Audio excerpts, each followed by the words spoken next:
Fala galera, aqui é o Lucas Albrecht da Nexto e esse é o nosso 24º episódio do What's Next, o nosso podcast que a gente traz aqui as grandes lideranças do mercado de saúde para bater um papo com a gente sobre quais são as perspectivas para o futuro do mercado e o que está acontecendo hoje.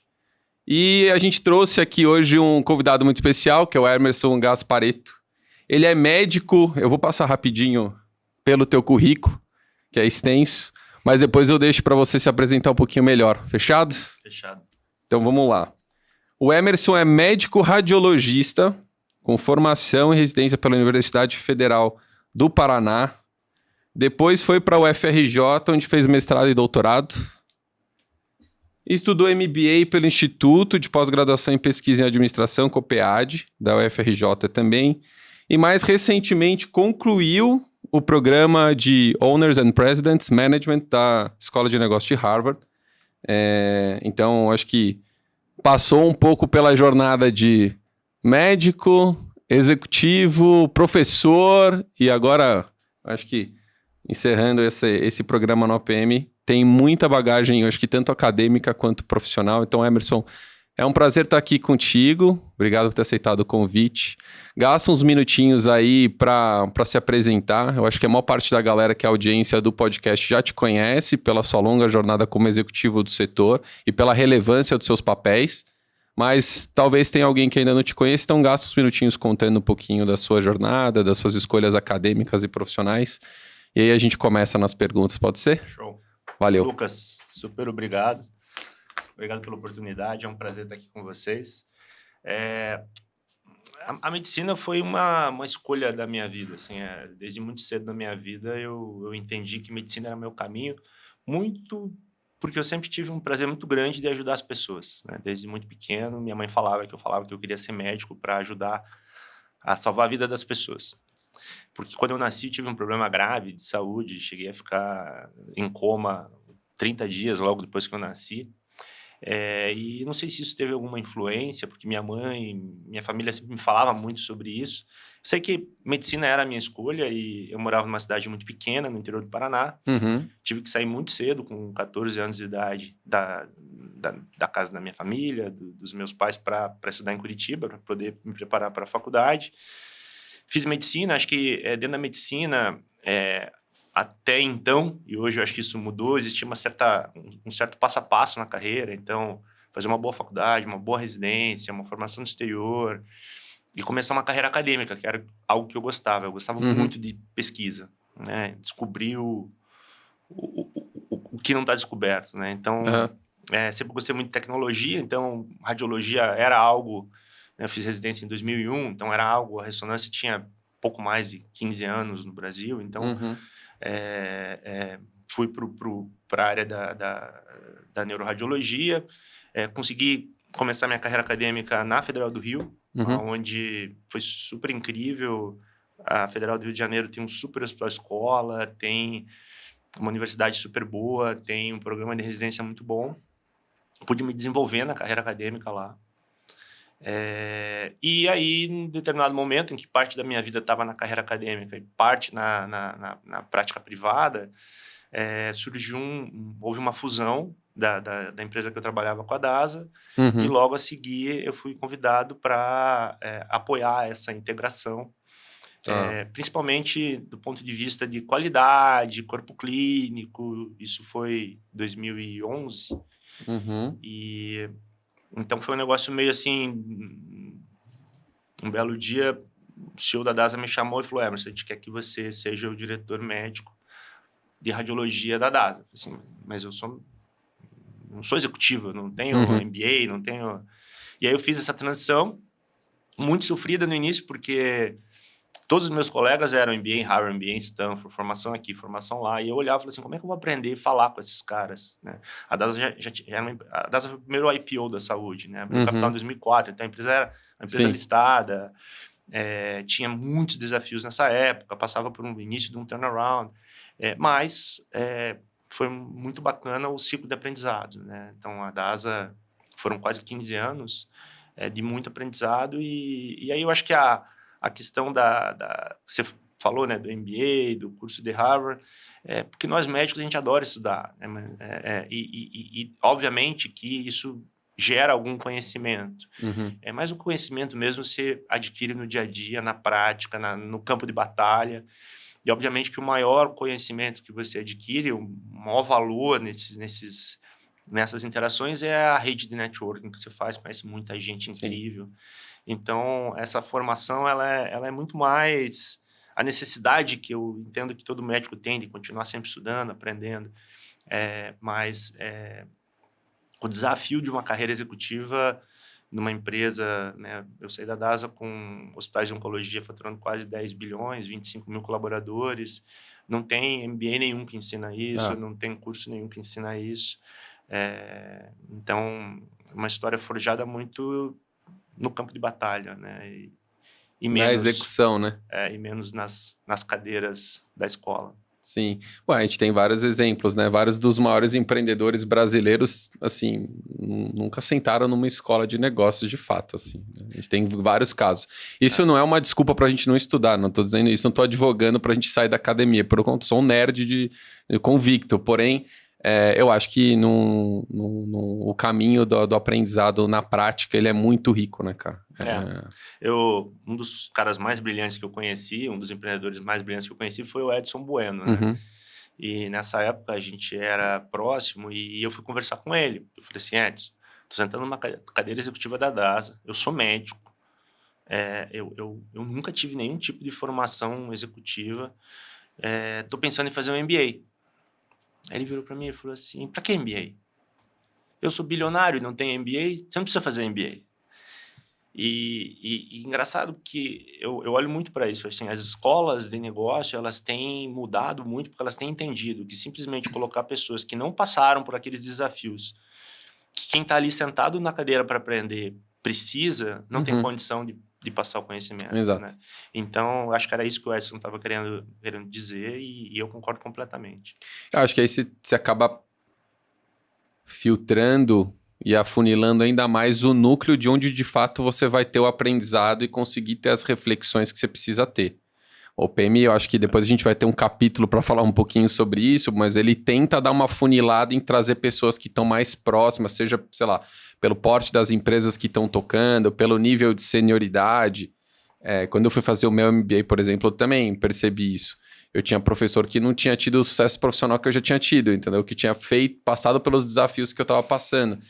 E eu via que muitos dos meus colegas estavam ali estudando porque a trilha deles de desenvolvimento como executivo exigia que ele tivesse um stamp.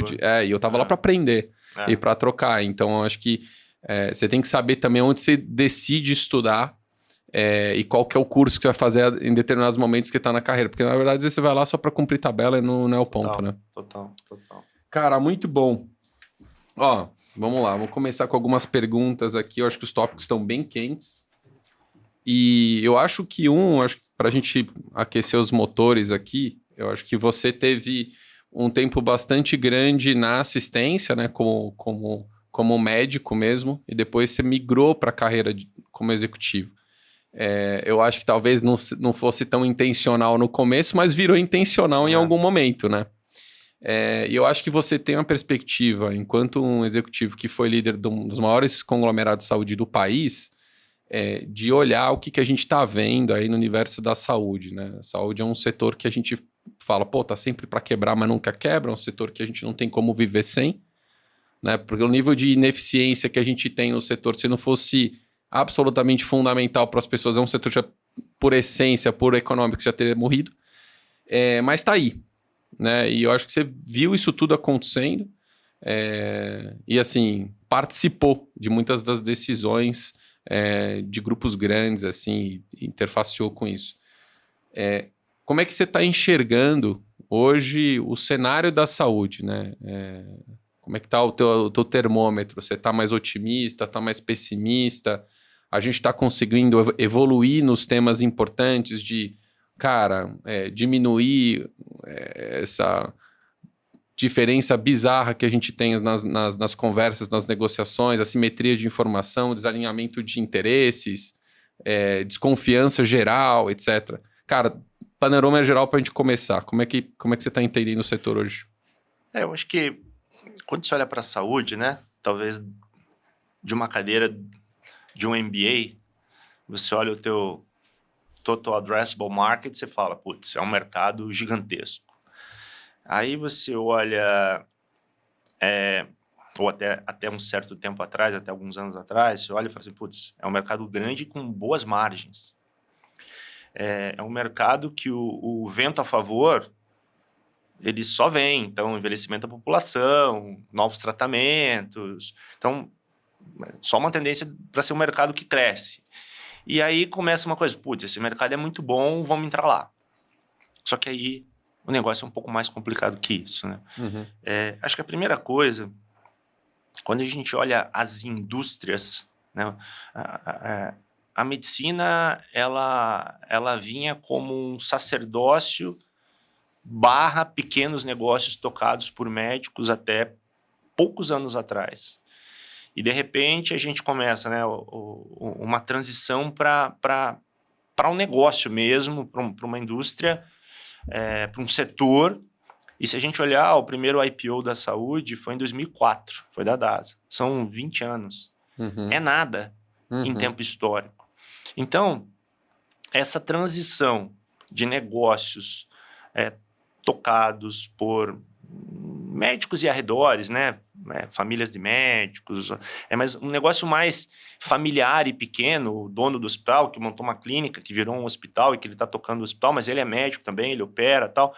Para esses grandes grupos de saúde, essa transição foi muito rápida. Ela aconteceu muito rápida.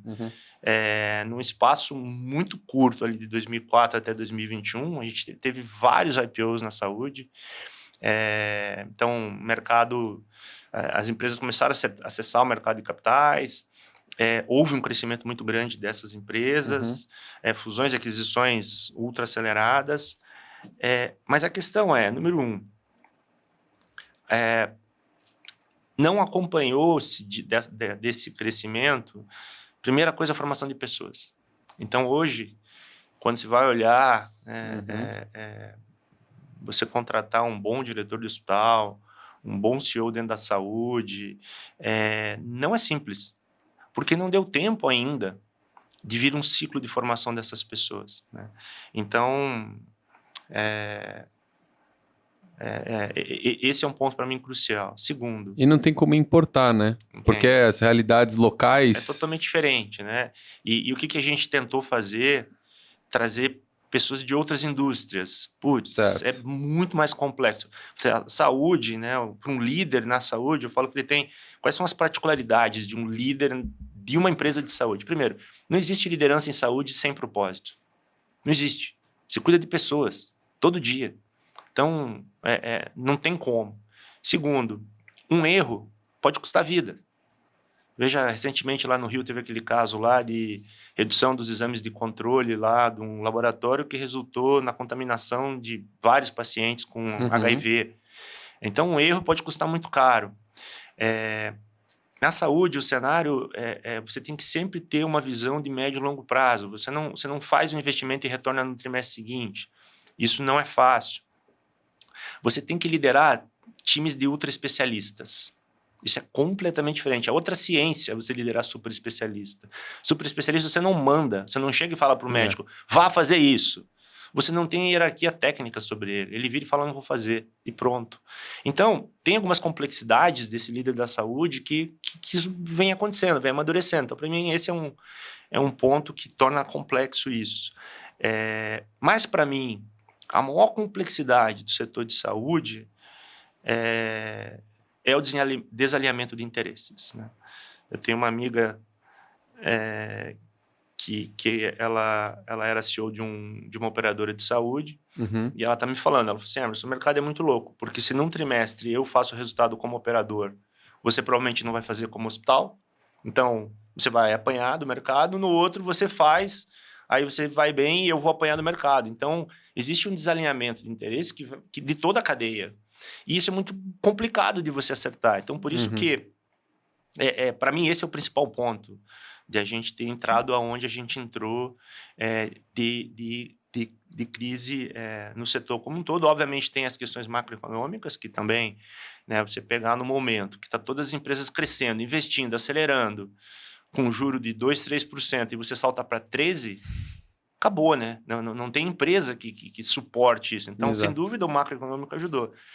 Mas por trás disso tem também a questão desse setor que ele é desalinhado em incentivo, né? E isso complica muito a gestão, porque como é que se alinha a empresa que paga o plano de saúde para o funcionário, que é 80% praticamente da receita do setor, a operadora que tem que fazer a gestão dessa rede, o prestador que faz o cuidado, o médico que está junto ao prestador, o fornecedor lá de OPME, de medicamentos. Então, você tem uma cadeia que ela não é alinhada em incentivo. Você fazer gestão disso é muito complicado, né?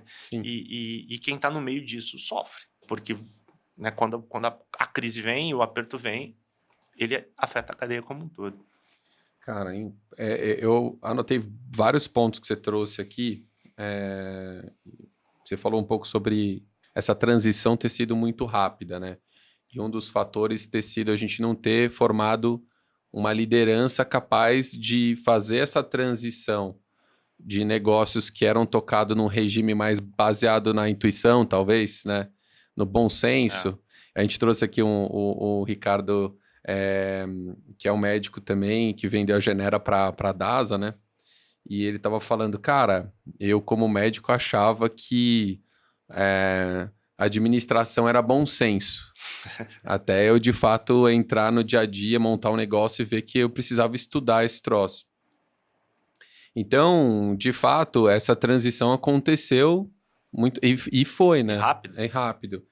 E aí, cara, você citou um outro ponto aqui sobre visão de médio e longo prazo, né?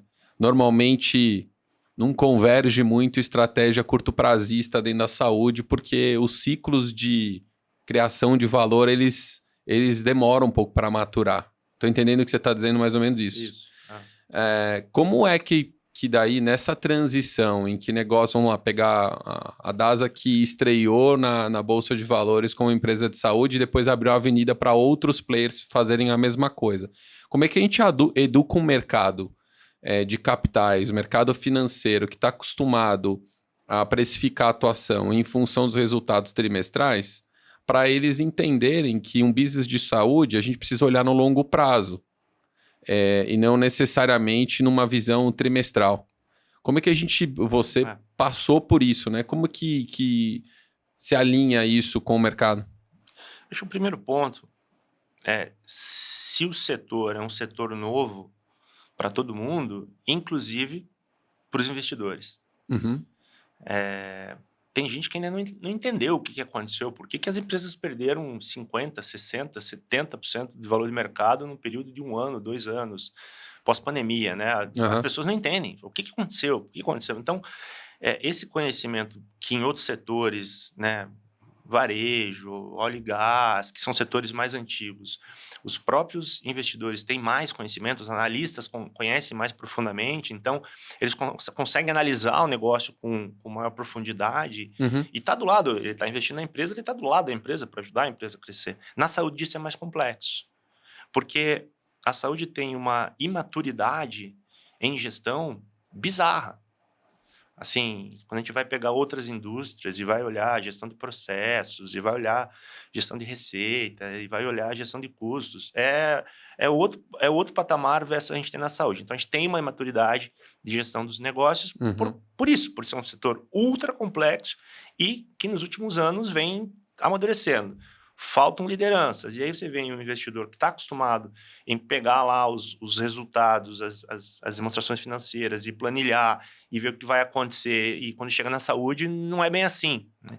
Então, assim, eu acho que existem fundos que têm visão de longo prazo e que investem em empresas que eles veem. Então, a questão não é dos fundos quererem resultado de curto prazo, né? Existe os dois. Existe o curto prazista, existe os de longo prazo. A questão é que é difícil para essa turma entender o que acontece no setor. E aí, isso fala-se muito lá no OPM, o mercado ele tem um percentual de técnica, de racionalidade, de planilha, e tem um pedaço que é emoção. Uhum. Então, o que aconteceu ali final de 19, 20, 21?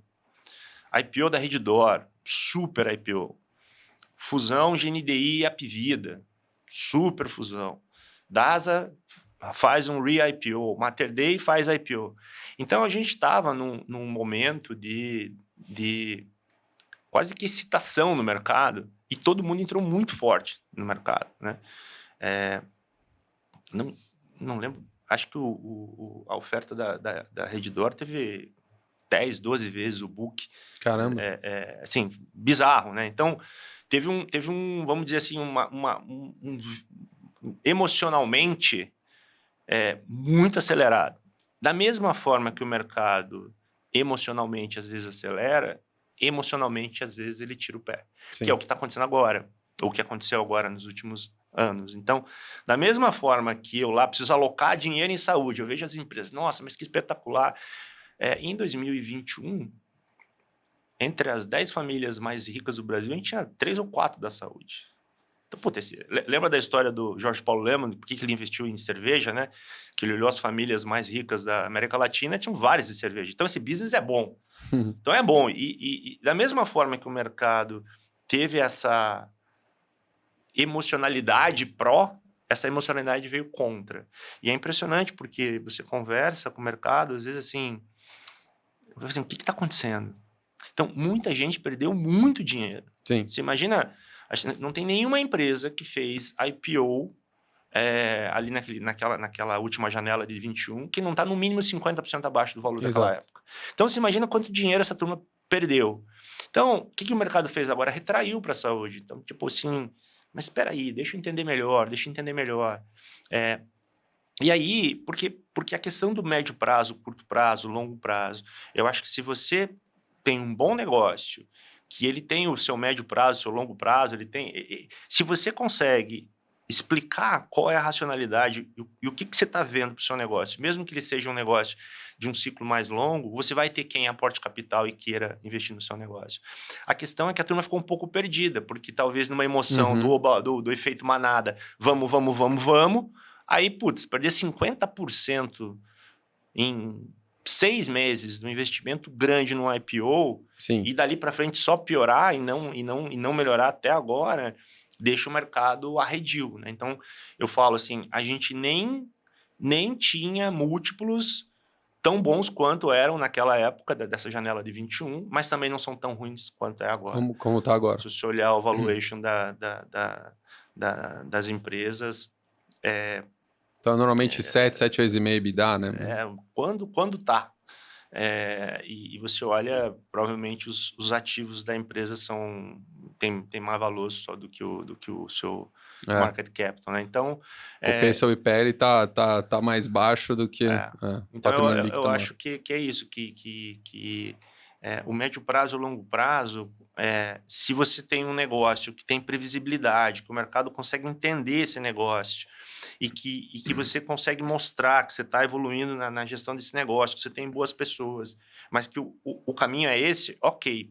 Só que no meio disso, você não tem tanta gente boa quanto você precisa, você não tem os processos tão redondos quanto você precisa, e no meio disso vem a pandemia, para bagunçar tudo. Sim. A gente ficou, eu assumi os hospitais da DASA no meio da pandemia. A gente ficou um bom tempo sem ter indicadores da operação, porque bagunçou tanto. Você já não sabia direito qual que era a ocupação do CTI, a conversão da emergência, porque bagunçou totalmente a operação. Era difícil segmentar o que era o que, né? Não tinha como saber. Não tinha como saber. E na hora, sei lá, você tá preocupado em atender quem tá entrando na porta ali, né? E naquele volume que estava acontecendo, é difícil também, né? Você conseguir, não dá para focar em tudo. Eu falo que a posição do diretor de um hospital, ela é muito desafiadora. Acho que não existe nada mais desafiador do que um diretor. Não chega notícia boa, chega? E assim, você vai olhar, você pega um hospital, você pegar a maioria dos hospitais no Brasil hoje, se virar para o diretor e falar qual que é o teu maior problema, ele vai falar ciclo da receita. Tá. Beleza, que é uma questão técnica, financeira e de processos. Beleza. Mas, o que você falou, um olho no peixe e um olho no gato. Se eu descuidar na qualidade, eu nem receita vou ter para gerir. Então, você tem um braço de qualidade e segurança que é super relevante, que é a agenda diária de qualquer hospital. Aí você tem um outro braço de produção, a tua estratégia de crescimento. Você ter um bom corpo clínico, você atrair boas equipes cirúrgicas, você ter um pronto-socorro que funcione bem, porque o pronto-socorro hoje ele é porta para 50% dos pacientes dentro do hospital. Então, você tem esse lado do negócio. Uhum. Você tem uma operação no hospital bizarra de back-office, dessa parte de hotelaria, de nutrição. Então, ele tem uma série de pratos para equilibrar com conhecimentos diferentes. Então, eu sempre falava assim, eu pegasse, esse hospital, qual é o maior problema desse hospital? Putz, esse hospital tem um problema de qualidade. Putz, então eu vou trazer um cara muito bom nesse e vou cobrir ele aqui com operações muito bom para olhar o ciclo da receita, por exemplo. Uhum. Porque é muita coisa e é muita coisa diferente e é muito complexo. Então, fica difícil mesmo. Um hospital, costumo dizer para a turma lá em casa, cara, ele é um hotel, ele é um restaurante, mas não é qualquer restaurante, porque você tem que ter uma preocupação absurda com o que você está servindo, a qualidade do que você está servindo e a dieta das pessoas, não, elas simplesmente decidem o que elas querem comer e você faz. Você tem que cuidar de segurança, você tem que cuidar de estacionamento, ainda você tem que cuidar de gente, e aí dentro você tem que fazer diagnóstico, você tem que fazer cirurgia. Cara, são muitos negócios dentro de um negócio só. E sabe uma particularidade da saúde também, que você pode procurar, é difícil ter um setor que tem isso, e esse para mim é mais um dos desafios do líder em saúde. Quando a gente olha assim, quem é o cliente? Né? Quem é o cliente? Pega um hospital. Quem é o cliente? Você vai falar assim, é o paciente. Tá bom, o paciente é um cliente. Ele vai lá, o que ele quer? Serviço. Uhum. Ele não quer uma cirurgia perfeita, ele entende que a cirurgia vai ser tecnicamente perfeita, ele quer serviço. Então ele quer hotelaria, ele quer comida, ele quer estacionamento, ele quer o cuidado. Beleza. Só que é o seguinte, um segundo cliente de um hospital é o médico. Você tem que atrair médico. Médico, né, você pega o corpo clínico cirúrgico, ele não é funcionário do hospital. Você tem que atrair essas equipes. E o que ele o tem médico... que escolher o lugar onde ele vai fazer a cirurgia dele. Se ele vai te escolher, ele é teu cliente. E o que esse cliente quer? Tecnologia e eficiência operacional. Então, ele quer chegar no horário, fazer cirurgia, ele quer ter o robô mais top que tem, ele quer uma equipe de enfermagem ultra top, e ele quer que o hospital funcione com um CTI. Então, ele quer a questão técnica, então assim, eu quero um CTI que suporte a minha qualidade cirúrgica, eu quero o robô. Uhum. Então, ele quer um monte de questões técnicas para suportar a prática dele. Beleza. Mas tem um terceiro cliente aí, que é quem paga a conta, que é a operadora. Uhum. E a operadora precisa de eficiência, precisa reduzir o sinistro. Então, quando você olha, um quer serviço, um quer custo e um quer qualidade técnica. Como é que você equilibra? Não conversa os três. Então, como é que você faz para equilibrar esses três? Porque você joga o preço lá embaixo e aí você consegue agradar um dos seus clientes, mas aí você não consegue investir nem em serviço, nem em qualidade técnica, você não vai ter médico, não vai ter paciente. Você faz um serviço, uau, consegue tudo da questão técnica, mas isso interfere em ter um custo muito alto, a conta vai ficar pesada. Então, você equilibrar esse tripé de clientes é super difícil.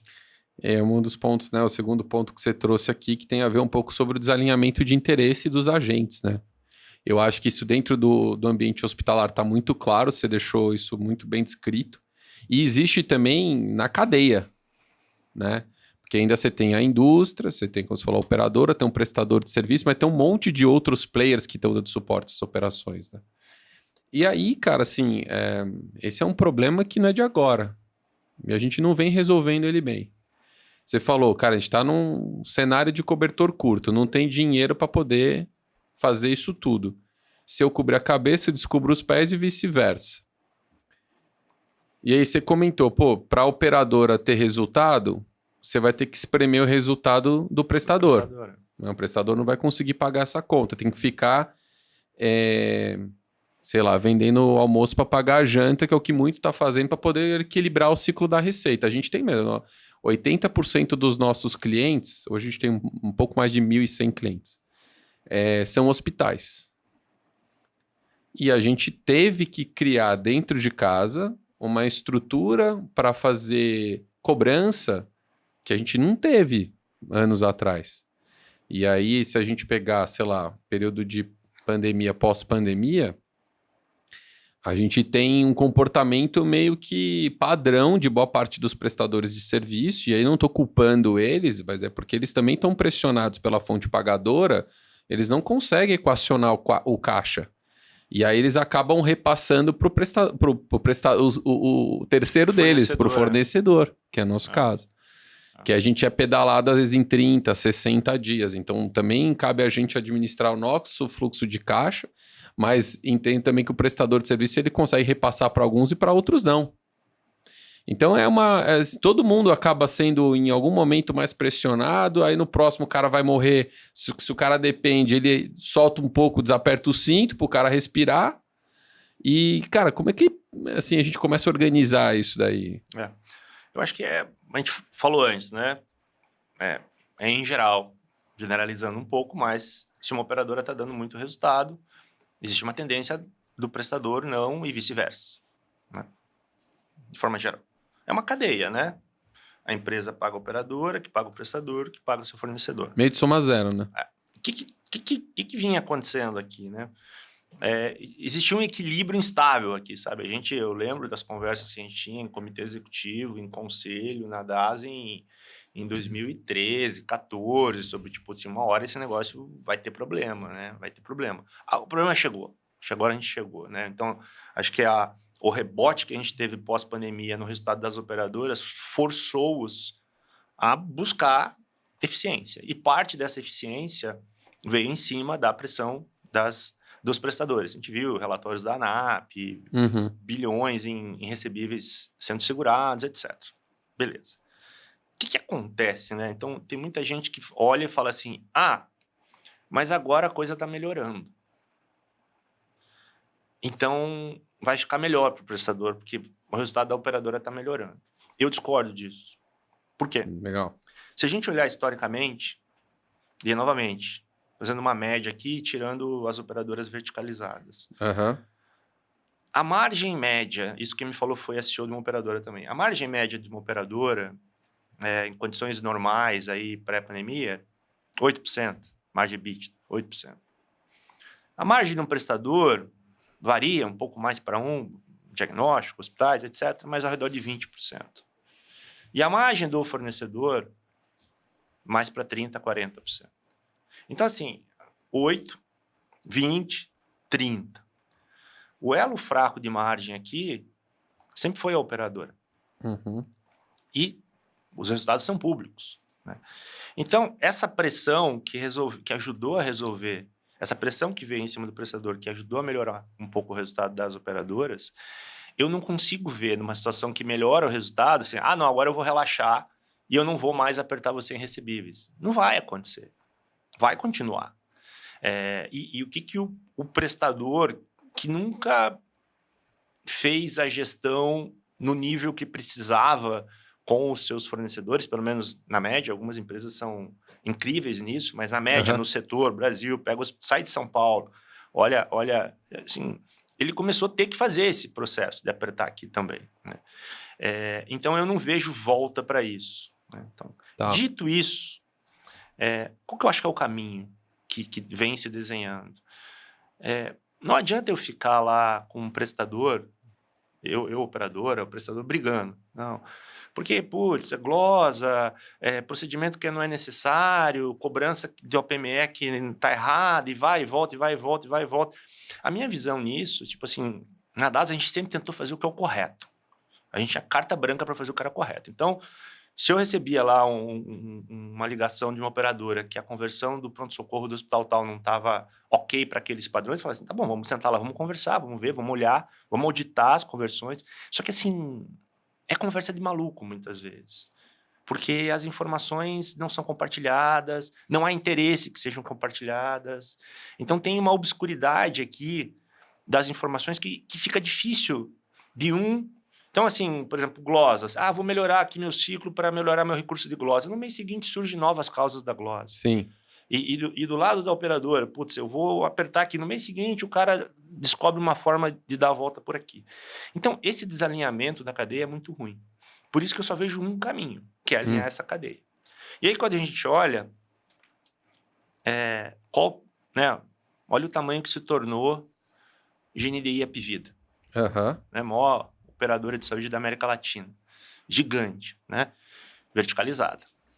Aí a gente olha o movimento que aconteceu em 2021, 2022, a compra da Sul América pela Redditor. Pela primeira vez, um prestador vai lá e compra uma operadora. Beleza. Logo, que salvou, né? Logo depois, aí a dúvida é quem salvou quem. Logo depois,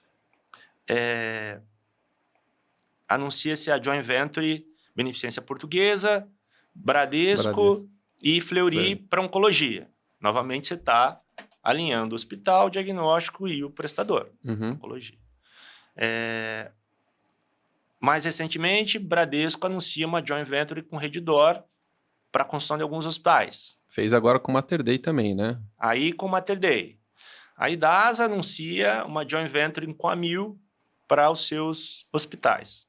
Aí vamos olhar para esse caso da DASA, mas vale para qualquer um. Quando foi anunciada essa fusão, eu já não estava lá. Então, eu não tenho nenhum tipo de informação privilegiada nisso. Mas vamos pensar. Você é o dono da Amil, você tem os seus hospitais, você colocou os seus hospitais numa joint venture, você é a operadora, o teu resultado está na operadora, principalmente. Do outro lado, o resultado está no prestador, eu boto meus hospitais, aqui a gente tem uma nova empresa. Essa nova empresa, ela vai ter que alinhar com os teus interesses e com os meus. Senão não vai dar certo. Exato. E qual que é o teu interesse? Eu quero que o resultado da minha operação fique alto. Que o teu sinistro caia. Exato. Então, vai ter que ter algum tipo de alinhamento para esse resultado chegar. Então, eu acho que esse é o único caminho. Algum resultado vai ter que ser sacrificado nessa equação. Então, eu entendo que esse movimento que a gente está vendo, que a gente começa a voltar agora ao processo de fusão e aquisição, como você falou, o Mater Dei também anunciou uma joint venture com o Bradesco, que assim, aí é engraçado, que o mercado não consegue olhar direito para ele, não entende isso ainda, assim. Mas o que quer dizer uma joint venture? Mas não é só para fazer o prédio? Não. É a forma como eles entenderam de costurar o assunto, se você né? olhar a notícia é isso, na prática não é isso. Você passa a ter eu tenho um cara que é a operadora que é dona de X% da receita que eu produzo aqui, que passou a ser meu parceiro. Então, pelo menos eu vou conseguir conversar melhor com essa pessoa. Então, e acho que isso é super positivo e acho que não tem outro caminho. É meio que uma multiverticalização isso, não é? Porque na esfera do Bradesco, por exemplo, enquanto operadora ou um braço econômico dentro do grupo, está se alinhando com vários prestadores de serviços diferentes, né? Eu acho que talvez uma forma de reduzir risco, não sei. O termo verticalização, ele ganhou uma conotação meio negativa no mercado nos últimos anos, porque meio que se entendeu que a verticalização cerceia a autoridade clínica do médico e isso gera tratamentos errados, isso é ruim. Em todo negócio tem os extremos, né? O extremo do lado talvez verticalizado, que pode sim isso acontecer, e do lado não verticalizado, que o extremo oposto também pode acontecer. O risco que a gente fala do under-treatment e do over-treatment, que acontece os dois. Por isso que o certo não é nem o under-treatment, nem o over-treatment, é o right treatment, o que é pertinente, né? O que é eficaz e eficiente. Então, eu vejo como super positivo, né? E aí você vê, a hora que a operadora começa a se aproximar do prestador, em qualquer que seja o tipo de parceria, como você falou, o Bradesco adquiriu 20% do Grupo Santa em Brasília, no Centro-Oeste, fez essa joint venture com a DASA, com a Redditor, uma outra com a Mater Dei e tal, mas isso pelo menos gera conversa, para começar o setor se alinhar. Eu não vejo outro caminho, porque do jeito que a gente estava, não chega lá. E o que acontece? Por mais que a gente está em crise, digamos assim, no setor, por questões macro e micro, você ainda tem algumas empresas com resultados incríveis. Então, exato. Não sei se eu quero mudar muita coisa. Então, às vezes, as grandes mudanças em setores, né, elas acontecem quando a gente está no fundo do poço, abre o alçapão, desce mais um pouco e aí a gente resolve fazer. Eu acho que a gente chegou nesse fundo, E isso forçou os prestadores e as operadoras a se aproximarem num contexto diferente. Né? Em paralelo, né, a gente tem, nesses últimos 3, 4 anos, a Apvida tendo que concluir a integração da GNDI. Eram 2 empresas com valor de mercado cada uma de 50 bi quando fizeram a fusão. São 2 gigantes. Não é fácil esse processo, né? Então, agora parece que isso está chegando lá. Então, você tem esse gigante agora voltando para mercado de verdade. Você tem o processo Rede D'Or Sul América também mais maduro. Leva tempo, né? Uma integração. Eu passei por isso. Assim, a gente integrou uma empresa de hospitais com uma empresa de diagnóstico, que são 2 business completamente diferentes. Além disso, comprou 10 hospitais. Parece que é tudo saúde, né? Mas não é. O pessoal do hospital falava, um aqui é 24/7, o outro fecha 6. E é meio que isso, né? Então, o que para mim é positivo? Que a gente parou de ir para o fundo do poço, começou, né? A gente vai morrer abraçado aqui. Então, ou a gente senta e conversa e se ajuda, ou a gente vai morrer abraçado. Então, essas conversas começaram a acontecer, as parcerias começaram a acontecer. Agora, assim, qual é o modelo de sucesso? Não dá para saber ainda. Não dá para saber ainda, porque isso tudo é muito, muito recente, né? Agora, que é um caminho de parceria e de um modelo mais verticalizado, em que você tem um pouco mais de controle, um pouco mais de protocolo, um pouco mais de alinhamento de interesse. Você pega, por exemplo, a parte de recebíveis, no mercado americano não existe essa coisa do hospital, que tem o ciclo da receita, da operadora. São empresas terceiras que fazem esse processo. E gigantes. Né? Então, existe essa confiança mútua. Né? Tem um problema... O que gera o desalinhamento de interesse? A falta de confiança. Que é desde sempre. Eu acho que você está me sacaneando e você acha que eu estou te sacaneando. E aí Então vamos criar uma estrutura de auditoria fantasticamente grande e cara. Piora o resultado dos regular, dois. E como o negócio é um negócio ultra complexo, cada um cria os seus caminhos para melhorar o seu resultado. E medicina não é ciência exata. Né? Você tentar botar tudo numa caixa só, botar todas as colecistectomias de um hospital num mesmo modelo, não é simples isso, né? A variabilidade que existe, né? A gente fez a transição para os modelos de value-based e é ultra desafiador, porque a variabilidade é grande, etc. Mas também, novamente, a gente não pode ir para o caminho dos opostos, né? Então, dos extremos, quer dizer. Tem uma interseção aí que a gente chega lá. Então, eu estou otimista que quem faz saúde no Brasil, os players que fazem, estão sentando, conversando e se alinhando. Agora, o que vai ser? Como é que vai ser? O modelo de sucesso, a gente vai precisar de um tempo para entender o que vai ganhar maturidade. E, cara, uma pergunta que eu fiquei aqui na cabeça. A gente falou muito de players enormes, né? Mas a gente sabe que por mais que existam concentrações, o Brasil ainda é muito pulverizado do ponto de vista de prover acesso, né? Tem muito hospital ainda pequeno, uma quantidade de leitos muito menor, que aquela questão que você apontou da formação do líder ainda não aconteceu. A gente sabe, às vezes o cara vai lá, uma gestão ainda pouco profissional, que o pessoal ainda faz tudo no Excel. Cara, tem. Você pegar os maiores hospitais da ANAP, quer dizer, os hospitais que estão dentro da ANAP, que são os maiores do país, da rede privada, você ainda tem quase 10% que ainda não tem prontuário eletrônico, cara. Bizarro. Aí você fala, porra, meu, mas Estou falando dos maiores hospitais privados do país, estão dentro da ANAP, tem quase 10% que ainda não tem prontuário eletrônico, que é coisa básica.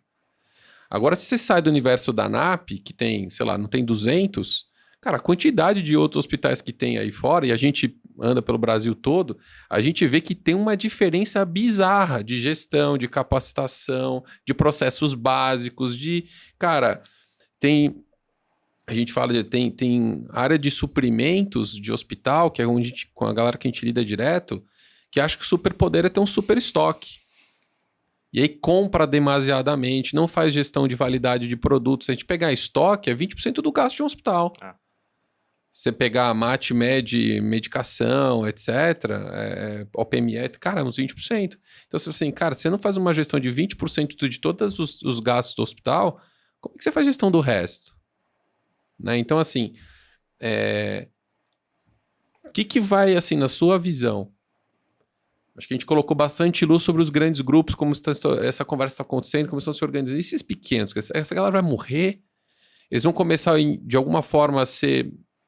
Vai começar um novo movimento, reacelerando os processos de M&A. Todo o custo de capital está super alto agora, tal, mas a gente vai voltar a ver mais M&A acontecendo em hospitais, em clínicas, em centros de especialidade, para salvar essa galera que não vai conseguir negociar bem com o fornecedor, com a indústria, não está fazendo uma boa gestão do ciclo de receita. Qual é o caminho para esse monte de caras que estão por aí espalhados e que ainda estão com a corda no pescoço? Acho que o primeiro ponto, a saúde é um negócio regional, né? Então, apesar de você ter grandes players, né? Redditor, DASA, com redes hospitalares grandes, ainda eles cobrem um mercado muito pequeno porque o business é regional. Uhum. Então, vamos dizer assim, realmente a realidade aqui em São Paulo vai ser diferente da realidade em Campo Grande, por exemplo. Mas, se eu sou alguém que está em Campo Grande, eu ia estar super ligado no que está acontecendo lá, porque amanhã vai chegar aqui. Porque isso tudo que você falou, se eu tenho uma gestão ruim do estoque, se eu não tenho uma gestão adequada do meu material e medicamento, se eu não tenho uma gestão adequada de pessoas, olha o custo da enfermagem para onde que foi com as mudanças recentes. Se eu não tenho gestão financeira do meu caixa, isso tudo faz o meu negócio ficar caro para quem me compra. Então, tem parte que eu não sei negociar com o fornecedor, óbvio. Putz, se você compra uma aspirina e eu compro 1 milhão de aspirinas, obviamente que eu vou negociar melhor. Claro. Mas não é só isso. Tipo, tem tanta ineficiência dentro de casa Sim. que é dinheiro que eu estou deixando na mesa. Então, para mim, como eu te falei, além de os negócios serem mais, vamos dizer assim, geridos pelo médico que começou a sua clínica, cresceu, virou um hospital, mas ele não é um gestor. Ele não tem esse conhecimento e perdeu o controle do negócio dele. Então, além de ter essa gestão que está muito abaixo do que se exige, o resultado vem piorando, mas é que esses negócios davam muito dinheiro. Uhum. É a história que fala do petróleo lá, né? O negócio que mais dá dinheiro, petróleo bem gerido. O segundo que mais dá dinheiro, petróleo mal gerido. O hospital era assim até um tempo atrás, e agora isso está mudando. Então, por um lado, né, o que é realidade nos grandes centros não necessariamente já chegou em todos os hospitais, mas vai caminhar para. Então, seja melhorar a sua gestão, investir nas pessoas, os processos, acertar seu ciclo, para você trazer eficiência para o hospital. Porque vai chegar esse desafio para você. É melhor você fazer isso antes do que depois. Exato. Que veio o desconto na cabeça, que aí, de repente, você morre pelo fluxo de caixa. Perfeito. Tem algumas empresas no Brasil, que eu conheci recentemente, que estão fazendo isso. Eu conheci uma empresa que são alguns médicos e alguns executivos que eles montaram quase como uma consultoria. Ele entra em hospitais, só hospitais abaixo de 100 leitos. Tá. Que é o que os 50, 80 milhões de reais de receita. E entra lá e acerta a operação do cara, com todo o conhecimento que eles tiveram em operações maiores. E dá um super salto. Tá. Aí o que você vê lá? Você vê... Mas para fazer M&A? Também. Tá. Também. Mas o que você vê lá? Tem conta pessoal do dono do hospital misturada com negócio, coisas básicas assim. Tem, putz, não, mas essa pessoa aqui você não pode tirar porque ela é parente de não sei quem. Então é um nível de gestão que funcionava até então. Mas agora que saúde está ganhando uma maturidade como negócio, isso aqui ou acerta ou vai ficar para trás. Então, a gente tem em algumas cidades, alguns centros não pequenos, hospitais que já entraram em falência, porque com o juro como está, e você não consegue fazer a gestão e você está sendo apertado. Então, para mim, isso vai chegar em outros hospitais. Parte disso vai ser resolvido com M&A, porque por que será que uma rede grande compra um hospital e faz uma transformação lá em algum tempo, isso o resultado vira? Claro que parte a força de negociação com fornecedores, tanto com a operadora quanto com o fornecedor, mas parte é modelo de gestão. A gente tinha um book de integração, você chegava lá e aí você vê umas coisas bizarras, assim, que tá tudo bem, é a falta de maturidade do setor, né? É o negócio meio feito ali pelo médico e foi fazendo. Então, eu tenho uma questão que, desde que nesse período de transição que eu tô, é uma bandeira que eu abracei aqui, os médicos precisam se desenvolver em negócio. Esse aqui é uma pergunta que eu ia te fazer. Você acha que o principal gargalo é gente boa? Eu acho que é um dos gargalos, mas aqui uma coisa é ter gente boa, outra coisa assim é ter conhecimento de negócio. Tá. Se você perguntar, até pouco tempo atrás, se eu saio de um raio de 200 quilômetros de São Paulo, as pessoas tinham certeza absoluta que DASA e Amil era a mesma coisa, lá atrás. Eu falei assim, não tem nada a ver, é uma empresa, agora tem esse noivado aqui, né, na Joint Uhum. As pessoas não entendem o que está acontecendo no mercado. Pô, se você hoje está num mercado que você viu esse movimento acontecer, o que isso significa para o meu negócio? Então, tem uma falta de pessoas, mas tem uma falta de médico, de profissionais da saúde com conhecimento em negócio. Então, eu conheço da medicina, porque me ensinaram isso há 200 anos, então isso eu sei fazer a cirurgia, etc., mas eu não tenho a mínima visão de negócio. Então, e esses médicos, seja nos médicos que trabalham nas grandes corporações, que eles têm que estar alinhados com o negócio. Então, muitas vezes você sentava com o médico e falava assim, cara, esse é o PME que você está usando nessa cirurgia que está empacotado, eu estou tendo prejuízo. Uhum. Assim, eu achava que era bom esse, eu posso usar esse outro está melhor? Nossa, esse é bem melhor. Não, para mim tanto faz. Você não sabia. E não era obrigação de saber, mas a gente também... Então, educação em negócio, seja para o médico que está dentro dos grupos, seja para o médico, então, que está tocando o seu negócio, né? Eu comecei a fazer... apoiar alguns colegas aqui na gestão dos seus negócios, das suas clínicas, é assustador. Mas quando você vai olhar, por que é assustador? Porque ainda tem algumas fontes de receita que geram muito resultado. Uhum. E aí tem outras que geram muito prejuízo. Como no final do dia me sobra dinheiro suficiente para eu viver, tá tudo bem. Eu falo assim, não tá tudo bem. Porque essas fontes aqui, que é a sua vaca leiteira agora, ela vai acabar. Uhum. E essas aqui que estão matando você vão piorar. Então, teu negócio vai acabar se a gente não fazer essa gestão. Então, se um médico, que é um grande ator dentro desse cenário da saúde, não começar a ser mais protagonista no negócio e simplesmente entrar lá, fazer cirurgia e ir embora e não entender o que isso está impactando o negócio, eu acho que, pode ser que morra mesmo. Vai ser muito ruim para os próximos anos que a gente vai ver. E o que acontece nos próximos anos? Dobra a população de médicos no Brasil. Então, a concorrência sobe. Então, se eu não souber me diferenciar, né? Mas eu sou o melhor cirurgião do mundo. O melhor cirurgião do mundo, a hora que as redes estiverem verticalizadas, ele vai ter o seu nicho. Mas vai ser desse tamanho assim. Quantos melhores do mundo vai ter, por exemplo, no Brasil? Porque a hora que eu estou mais verticalizado, os pacientes meus da minha operadora vão operar na minha rede. Você vai fechar um pouco o corpo clínico. É óbvio, vai fechar. Você não pode abrir. Então, essa visão de negócio, de liderança, de gestão, o médico que não se atentar para isso e continuar tocando o seu negócio como era, vai morrer. Nenhuma dúvida disso. A questão é quanto tempo. Sim. Cara, você tocou num ponto aqui.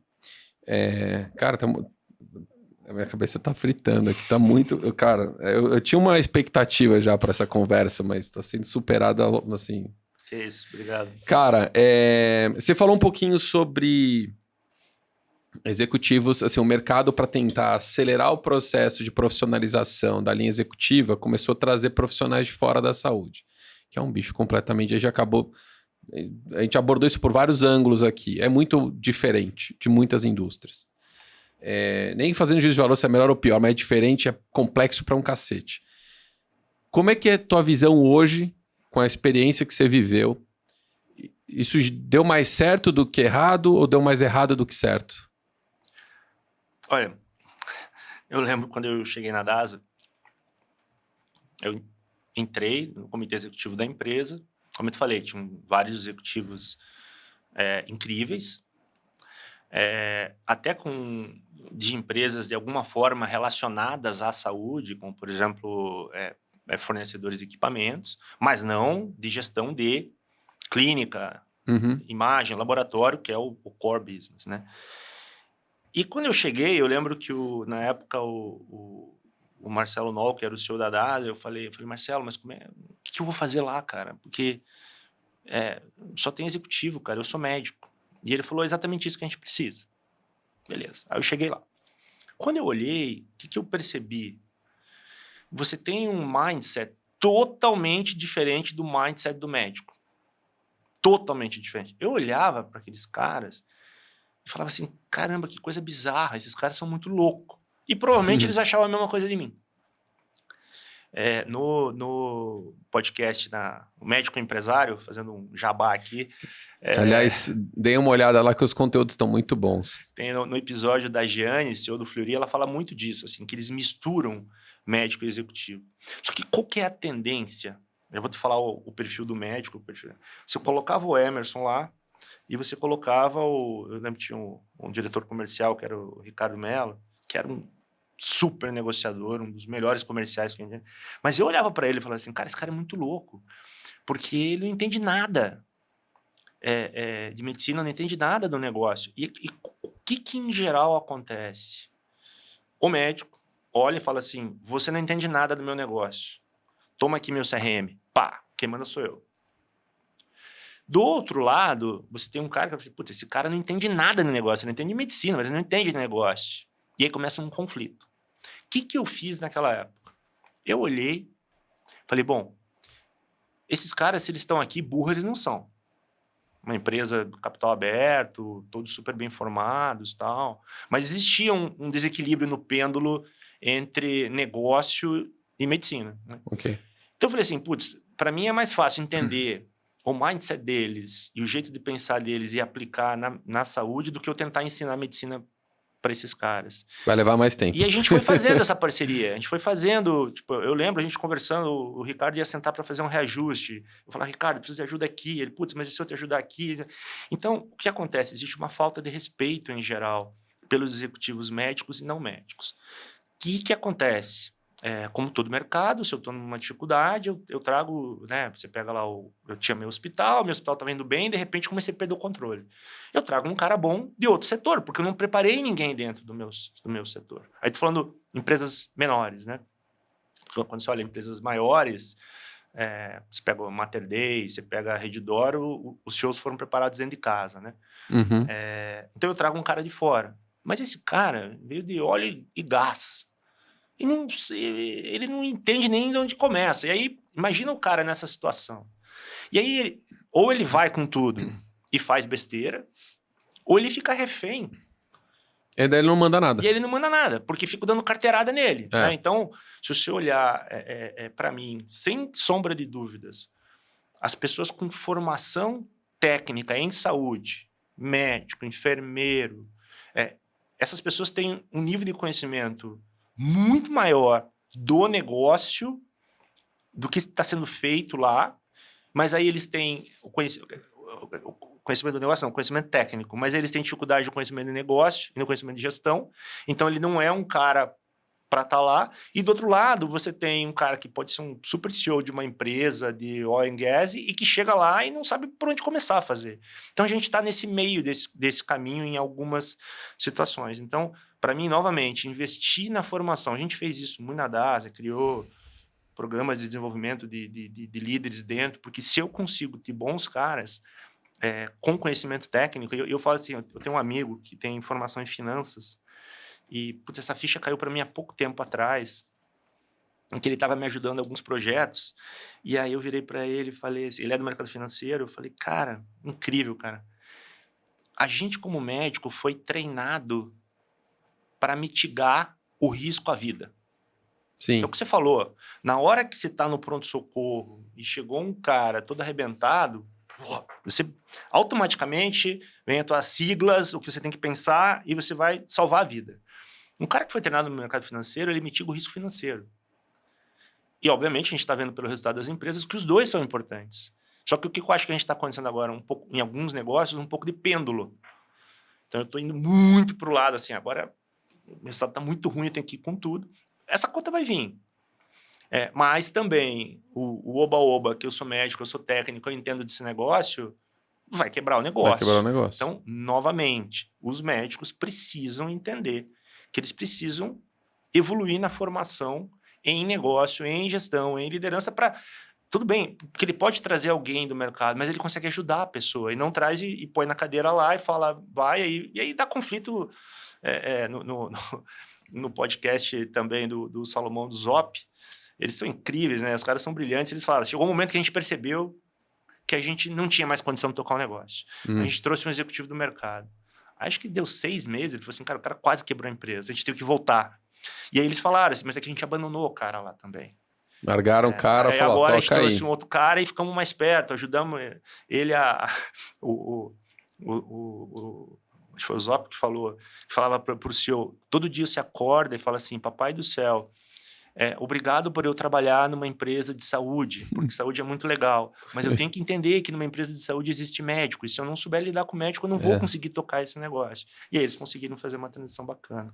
E acho que você tocou num ponto, né, que eu acho que é legal a gente explorar um pouquinho. Porque quando a gente está falando em liderança na saúde, e principalmente liderança de médicos, né, você falou como é que você exerce liderança em alguém extremamente técnico, que às vezes fez doutorado, mais de um, fez pós-doc, etc. E você vai lá querer regular a prática médica do cara. Você fala, cara, não dá, isso aqui não dá para fazer, isso aqui não faz sentido, essa decisão aqui vai gerar um custo que é impagável, não tem como a gente ir para esse caminho. Como é que você traz essa pessoa para a mesa?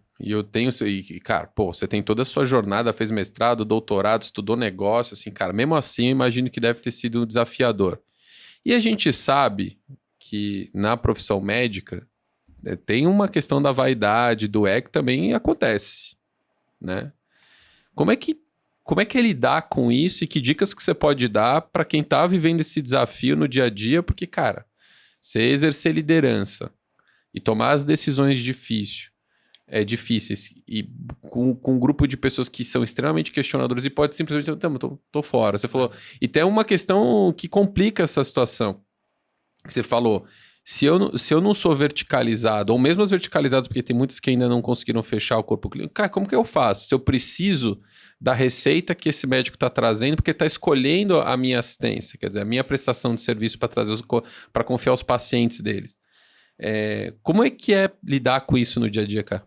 Acho que a primeira coisa, né, existe quando a gente pega, né, dentro das empresas de saúde, quem é médico e quem não é médico, existe um certo preconceito sobre o médico. Esse cara só quer saber de ganhar mais dinheiro, não está alinhado com o negócio, quer fazer só do jeito dele, blá, blá, blá. É muito difícil lidar com o médico, né? A DASA, ela era uma empresa, acho que 70-30, laboratório e imagem. E laboratório é bem menos médico dependente do que imagem em quantidade de pessoas, né? Para sair um ultrassom tem que ter um médico ali sentado fazendo. Para sair um hemograma, não, né?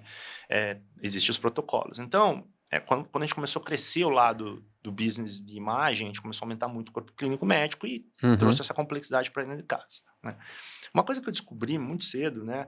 Em 2011, final de 2010, quando teve a fusão da MD1 com a DASA, e aí foi quando eu vim para a DASA, o Romeu Domingues também na época veio. O nosso grande desafio era uma questão de reputação da marca Delboni em São Paulo. Era uma questão reputacional que o médico rasgava o laudo na frente do paciente e mandava repetir no Fleury. Era esse nível de detração. E aí a gente foi entender. Deixa eu sentar lá com esse médico. A primeira coisa que eu fiz, eu vou sentar com você que é médico. Por que não é bom? E a gente começava a ver, porque uma vez teve um problema com o exame. Aí a gente eu me chamava uma pastinha. Sempre que tiver algum problema com o exame, você pode botar nessa pastinha que eu vou voltar aqui para pegar. Aí se eu voltava, a pastinha estava vazia.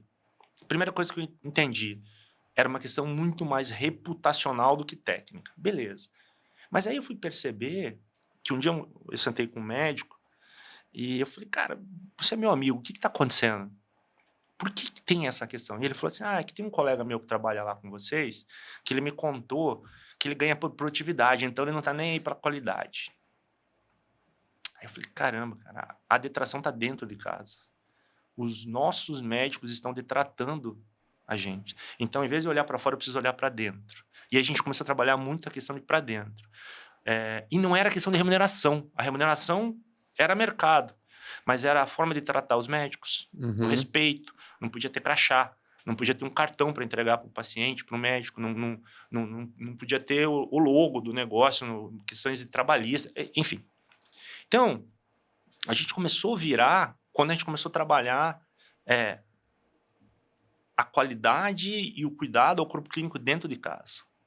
Então, assim, o médico ele pode bombar o seu negócio, ele pode destruir o seu negócio. Então, só validando o que você falou, não existe empresa de saúde que vá bem se não sabe lidar com o seu corpo clínico. Ponto 1. Segundo ponto, assim, eu lembro que eu cheguei em São Paulo, eu era do Rio, apesar de ser paranaense, eu era um carioca que chegou aqui em São Paulo. Eu tinha 30 e poucos anos, a DAS era uma operação gigante aqui, eu lembro que eu fui conversar com as principais lideranças. Um médico chegou para mim, eu sentei para almoçar com ele, ele falou assim, quer dizer que agora você virou meu chefe? Eu falei assim, quem tem chefe é índio. Eu tô aqui pra gente junto melhorar, evoluir, crescer o negócio e tal. Aí ele virou, então eu vou fazer uma pergunta para você para saber se eu vou aceitar você como meu chefe. Qual que é teu fator H? Aí, para quem não sabe o que é fator H é um índice que mede a qualidade das suas publicações científicas. O que veio na minha cabeça na hora? O que meu fator H tem a ver com a gestão desse negócio, né? Mas eu lembro que na época, eu te falei, adorava pesquisa, adoro pesquisa, tinha publicado 200 papers, tinha orientado mais de 70 doutores, eu virei e falei, meu fator H é tanto. Aí ele falou assim, pô, um bom fator H. Então vou te respeitar. Ele falou assim, então vou te respeitar como meu chefe. Aí eu falei assim, que loucura. E que louco, há um ano atrás eu sentei com um médico num novo negócio que eu estou fazendo e ele me perguntou qual que é o meu fator H de novo. Então, você fala, mas eu não concordo com isso. Se o seu cliente médico é assim, você tem que procurar entender o seu cliente, não o que você concorda ou não concorda. Então, aqui entra um negócio que médico respeita médico por hierarquia de conhecimento. Você não lidera super especialista se você tecnicamente não tiver o respeito desse cara. Emerson, então você está querendo dizer que o CEO da empresa tem que ser um puta médico? Não, mas o diretor médico tem que ser. Então, se você não tiver à frente da liderança médica do negócio alguém que o seu time médico respeita, acabou. Eu sentei com um colega numa empresa, que é CEO de uma empresa de saúde, num negócio, há pouco tempo atrás, ele estava me falando, putz, Emerson, dá para você mentorar alguns dos meus médicos? Ele trabalhou na DASA comigo lá atrás, ele falou, putz, é o mesmo problema que tinha lá atrás, eles estão detratando a minha marca, eles estão falando mal do nosso negócio, blá, blá, blá, blá, blá. Eu falei, não, eu posso te ajudar. Mas quem é o diretor médico do seu negócio? Ele, é um cara meio fraco. Eu falei, cara, começou aí, se você né? tem um diretor meio fraco, cara, putz, acabou. Então, a sua liderança médica, e aí entra, assim, por isso que o CEO do negócio, o dono do negócio, mesmo se ele não for médico, ele precisa entender isso, porque se ele não tem um cara, né, e isso, a gente formou muita gente na DASA, se olhar o Roberto Cury, que hoje é diretor de negócio, vice-presidente de negócio lá, o Vedolin, que hoje é vice-presidente médico, são caras que têm uma carreira médica incrível. Então, eles são respeitados. Esse é o primeiro ponto. Porque se você não tiver o respeito, eu falo assim, o pior líder médico que tem é o mau médico. É o cara que fez medicina, mas ele meio que não tá nem aí, ele tem um CRM e ele foi virar gestor. Puta, esse cara, ele vai suprir muito das suas questões emocionais em cima do time. Então, isso é o pior. Dito isso, que tem o respeito, o que acontece? Você senta para conversar com um cara de igual para igual. E aí, é só você explicar. Porque às vezes o médico está lá, ele não tem o mesmo treinamento do cara de negócio, ele não entende o que é EBITDA muitas vezes. Ele só ouve falar em EBITDA. Se você senta e explica para ele, olha, eu estou nessa situação, ó, essa cirurgia aqui, ó, tá ótimo para você, o seu pacote, olha o que está acontecendo com esse negócio. Se eu continuar pagando esse valor de honorário e esse valor do PME, e você falar que é isso, não tem outra opção, porque a decisão é sua, você é o especialista nisso, me fala assim, não tem como fazer outro OPME, não tem como fazer de forma diferente, eu vou ter que endereçar de outra forma. Eu vou ter que tirar isso do nosso portfólio. Ou tirar, ou vou ter que renegociar, enfim. Tem alguma coisa que você pode fazer para mim, para a gente se ajudar, para a gente não perder essa receita, continuar fazendo esse pacote, mas que a gente... Porque hoje, eu sei que você está ganhando, mas o negócio está perdendo. O negócio perdendo, ele vai encerrar isso. O nível de aderência é 95%. Os outros 5% é conflito de interesse, que a gente ainda tem muito no nosso setor. Né? Que ele fala, não, é só esse, então tchau. Então tchau, beleza. Mas 95% das vezes, eu falo, putz, eu nem sabia, eu achava. Então, primeiro, né? Não existe sem liderança médica, sem ter um médico alinhado com o negócio, você não vai ter um negócio. A liderança médica tem que ser feita por alguém que tenha respeito técnico por essa turma. Não precisa ser doutorado, pós-doutorado, mas que seja respeitado como médico. Ele é um bom médico, ele fez boa medicina. Eu sei que quando ele sentar para conversar comigo, ele não vai pedir para eu fazer mulambice. Ele vai pedir para eu fazer coisas que dentro da boa medicina... É aplicável, é razoável. É aplicável. E terceiro, passei a primeira, tem um cara assim, conversas transparentes. Eu lembro que, assim, eu falava assim, a gente tem um corpo clínico caro, desalinhado, porque muitas vezes o cara eu estava lá, às vezes, no Delboni com o jaleco do Einstein e trabalhando mal ali. Então, assim, ele não estava... Era uma questão cultural. Então, para mim, se você entende que o médico é importante, se você tem uma liderança médica forte e você trata as questões com transparência, o médico não quer fazer sacanagem, ele não quer fazer o mais caro, ele não quer... Eu falei, o conflito de interesse é a exceção. A regra não é. Só que, puta, ele foi treinado para salvar vidas. Se você não explicar para ele, trazer noção de negócio para ele, alinhar ele vai continuar fazendo o que ele acha que é o correto. Cara,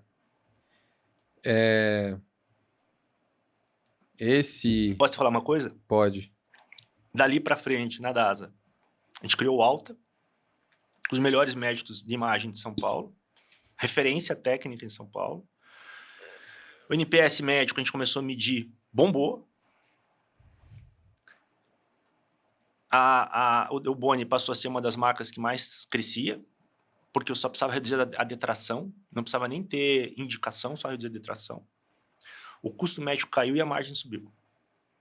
Que animal. Só que isso levou um ciclo de 3 anos para ser feito, porque eu precisava reduzir a detração. E tive que botar dinheiro na ponta, porque qual que era o meu grande problema? Eu tinha unidades muito mal cuidadas, eu não tinha equipamentos bons, então eu tive que botar dinheiro na largada. Fez um CAPEX aí. Falei assim, tá vendo como eu tô aqui com você, cara. Tô aqui com você, mas me ajuda. Mas eu vou dar o primeiro passo. Eu vou mostrar a goodwill aqui, eu vou mostrar a boa vontade de fazer a coisa andar. No período de 4 anos, a nossa margem em radiologia saiu de 6% para 21%. Porra. E a maioria eram os mesmos médicos, só que bem cuidados. Cara, esse é o 24º episódio que a gente faz aqui. Já temos um podcast desde 23, 24. Cara, foi um dos melhores insights que eu já escutei. Assim, essa questão esse exemplo que você deu do fator H, a questão da hierarquia de conhecimento que existe dentro da relação entre médicos, dentro da estrutura de liderança, cara, isso é muito bizarro. Porque, ouvindo de você parece uma trivialidade, mas eu sei que precisa descobrir isso para você criar uma governança em cima disso, cara, não foi nada simples e, tipo, fazer isso funcionar demora. Você imagina, cara, se você pega, por exemplo, um cara que não é médico e vira o diretor lá da área médica e esse médico fala para ele do fator H. Eu falei, esse cara é um retardado. Eu confesso que eu falei assim, eu acho que não tem nada a ver, mas eu levei alguns dias para entender, entendi, ele quer saber se eu sou boi preto igual a ele. É só isso que ele quer saber. É isso aí. Então, eu posso, é difícil, eu posso não ser médico, mas eu preciso entender isso. Se eu não entender isso para fazer essa gestão e achar que eu vou o que você falou no início, né? Gestão super especialista. Você pode escrever protocolo, e tentar impor o que você quiser, não adianta. Tem que ser conversa transparente com o cara sentado na mesa. Fala assim, eu lembro que a gente fazia o seguinte, a gente empacotou um hospital, ou seja, a gente virou todo do fee for service, sei lá, 80% da receita para pacote global. E aí, meu amigo, complicou, porque muda completamente a dinâmica de operar o hospital. o que a gente fazia? Né? Sentava lá, sei lá, ia pegar bariátrica, sentava com os cirurgiões, primeiro com todo mundo junto, com o diretor médico que eles respeitavam, falava, turma, mudou aqui. A gente vai ter que olhar agora, porque tá assim, assim, assado, então dessa forma é bom, dessa forma é ruim e tal. A turma ia trabalhar. Passava 2, 3 meses, a gente via que alguns melhoravam os indicadores e alguns pioravam. Aí o diretor médico chamava individualmente e mostrava, ó, tá aqui a curva do que é o certo, tá aqui a sua curva. Como é que a gente vai resolver isso? 1 a 1. Porque aí, não adianta, se botar um cara que não é médico ali para falar com o cara, ele vai espirrar, vai se sentir exposto, e não adianta botar todo mundo na mesa. Então, às vezes, engrenava e às vezes tinha que tirar. Mas tudo com respeito. Claro. Né? Porque a tendência é falar, porra, você tá ferrando com o meu resultado. Não vai adiantar. Porque se ele sair, ele vai levar toda a receita sua. E aí você tá ferrado. Então não adianta querer ir na pancada. Super especialista. Eu assisti uma palestra uma vez que num cara de gestão, que ele tinha trabalhado muito tempo no Einstein, falou que gestão de super especialista é ser pastor de gato. Você vai, tenta pastorear gato, né? Se acertam aqui, escapam aqui. Então você tem que trazer a turma pro jogo. Senão, tentar querer impor, vamos aqui, não vai andar. Muito bom, cara. Animal. Eu acho que isso foi um insight puta relevante. Eu acho que, assim, tem muito conhecimento consolidado de anos aqui. Foi uma amálgama do negócio. Cara, dentro dessa agenda super, pra gente caminhar pro final aqui, assim, dentro dessa agenda super complexa do executivo, CEO lá olhando, várias operações hospitalares e tal, se já não bastasse tudo isso, vem a reboque uma série de novos tratamentos, alguns com custo absurdo, difícil de encaixar dentro dos pacotes, inclusive. Vem tecnologia, internet das coisas, inteligência artificial, etc. Um monte de startup, montar um ambiente cada vez mais pungente, querendo resolver problemas e tentar ajudar. E uma das coisas que a gente sabe que é muito difícil para quem está tentando ajudar o mercado de saúde é navegar essa complexidade e encontrar uma portinha para dentro dessa agenda super atribulada dos executivos conseguir 15, 20 minutos para falar, e aí, cara, eu tenho um pitch aqui que tem um problema seu, alguma dor aí que talvez eu consiga ajudar. Primeiro, assim, como que você acha que é o papel das health techs que estão tentando um lugar ao sol aí para ajudar e, de fato, com boa intenção, muitos bons empreendedores, às vezes de segunda, terceira jornada já, indo para o mercado tentar ajudar. Primeiro, sua visão sobre isso. E segundo, como é que dicas que você dá para a galera que às vezes está num estágio um pouquinho mais inicial para conseguir o espaço na agenda para ter essas conversas? Porque também se ninguém der espaço, essa mudança também não acontece, esse pessoal não tem espaço para poder testar as coisas e as ideias estão vindo aí. Eu acho que tem um aprendizado muito grande que eu guardei de Harvard agora, que assim, make your customer a hero. Então, no caso da Health Tech, que ela quer, sei lá, entrar no hospital, como que ela faz do cliente dela um herói, né? E o que isso quer dizer? Primeira coisa, ela tem que entender como é que esse cara tá. Então agora vamos voltar lá para o gestor do hospital, né? Então você tem, como você falou, né? Um monte de coisa acontecendo. E aqui tem um segundo aprendizado de Harvard, que é assim, estratégia é escolher o que fazer e escolher o que não fazer. Dentro da DASA, a gente tinha uma estratégia que, quando você olha para o setor de saúde, ela é muito vencedora. A gente teve vários, né, e humildade de entender onde a gente acertou e onde a gente errou, mas nessa questão da priorização, a gente quis fazer muita coisa ao mesmo tempo, porque muita coisa aconteceu ao mesmo tempo.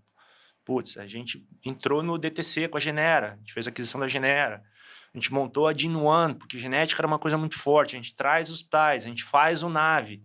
Só uma dessas iniciativas já é um projeto de 2, 3, 4, 5 anos em muita empresa. A gente fez todos ao mesmo tempo, né? E isso tende a não dar certo, porque consome a agenda de todo mundo.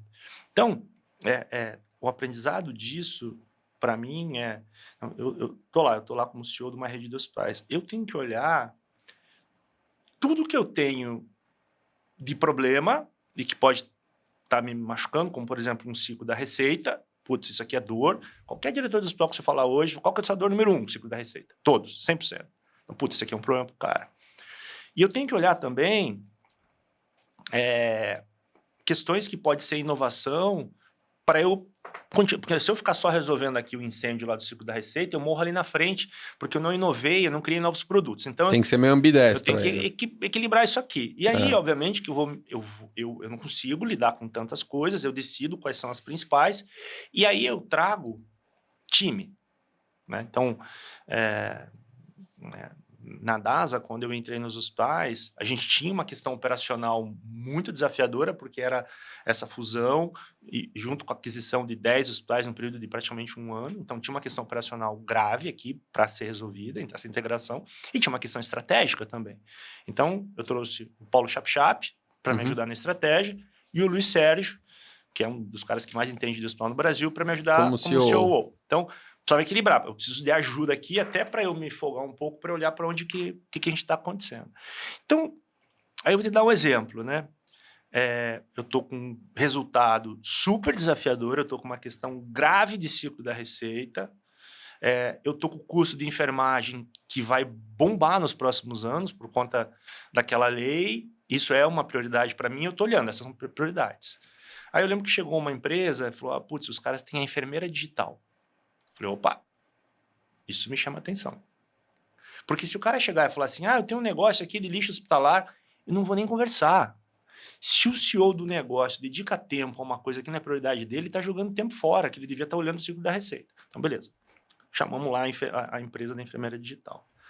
Putz, cara, pega um hospital aqui, toca o pau, se você performar, o rollout para a rede inteira. E, putz, quando eu olhei para o negócio, eu sentei, olhei para o negócio, nosso time de enfermagem, putz, esse negócio parece legal. Passa 2, 3 meses, a gente acompanhando o projeto, então teve a atenção do projeto para o empreendedor. Está lá dentro. A gente vê que a gente tem alguma melhora do NPS dos pacientes, mas o resultado não muda nada. Piora, na verdade, eu botei um custo a mais. Sim. Falei, tira esse negócio agora. Agora. Porque a minha prioridade agora é eficiência. O NPS do hospital era 80 e pouco, eu não tenho um problema de NPS, eu tenho um problema de eficiência. Então, por que eu estou falando isso? Falta muito no empreendedor entender mais da dor do cara que é o cliente dele e como que ele vai resolver aquilo lá. Então, esse é o primeiro ponto. Então, assim, eu tenho uma solução aqui incrível para X. Cara, mas isso é uma prioridade? Porque se não for prioridade, e aí não adianta, você não vai conseguir fazer isso num hospital muito pequeno, você vai ter que ir para os grupos maiores. Eles vão botar você lá com um cara de inovação que vai ficar te enrolando 4 anos e não vai fazer. Os caras são lentos. Não é que eles são lentos, é que eles não vão priorizar você. Porque se é um negócio que eu entendo que vai mudar meu resultado, se o cara chega com uma solução... Ganha prioridade na agenda. Tinha prioridade do CEO o negócio da enfermeira digital. Mas eles não entenderam o que era, por que isso era... Qual que era a dor. Então, entender a dor do cliente é a primeira coisa. Né? E segundo, o que eu vejo muito... Então, assim, o empreendedor, ele é um batalhador, né, cara? Ele é um lutador, ele tá ali lutando. E ele tá tão focado em fazer o que ele tá fazendo ali, e às vezes ele se apaixona por o que ele tá fazendo, porque ele tá dando a vida dele ali, que ele esquece de ver como é que tá o fit da dor do cara, né? Então, isso isso tem a ver com o Customer Hero.